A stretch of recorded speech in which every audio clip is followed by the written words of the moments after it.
आहिस्ते आहिस्ते आपके पैरों तले की जमीन खींच ली और आप आसमान में उड़ते रहे। और ये संविधान की ताकत है कि इस देश के लोगों ने आपको हाशिए पर फेंक दिया, बेचारा बनाकर रख दिया, कोना बनाकर रख दिया।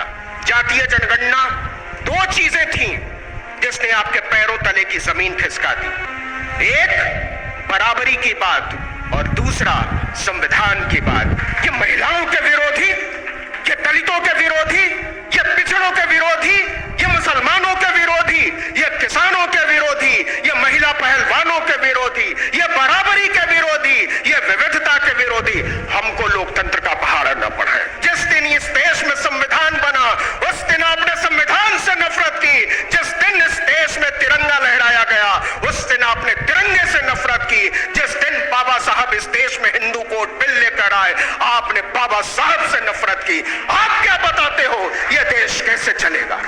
कि अगर जाति जनगणना करा देंगे तो इनको क्या क्या देना पड़ेगा? इनको नौकरी देनी पड़ेगी, इनको रोजगार देना पड़ेगा, इनको हिस्सेदारी देनी पड़ेगी और इन सबसे ज्यादा समानता का अधिकार देना पड़ेगा। और ये कुछ भी हो जाए आदमी और आदमी को बराबर मानने को तैयार नहीं है। तो अगर हम बचाना चाहते हैं अपने भविष्य को, अगर हम बचाना चाहते हैं संविधान को, अगर हम बचाना चाहते हैं लोकतंत्र को, तो इसका सबसे आसान और सरल रास्ता है कि अपनी शिक्षा को बचाओ। तो अगर आपको अपनी आवाज को आंदोलन में तब्दील करना है तो अपना मीडिया खोजना पड़ेगा, अपना मीडिया खोजना पड़ेगा और अगर वो नहीं है तो अपना मीडिया बनाना पड़ेगा।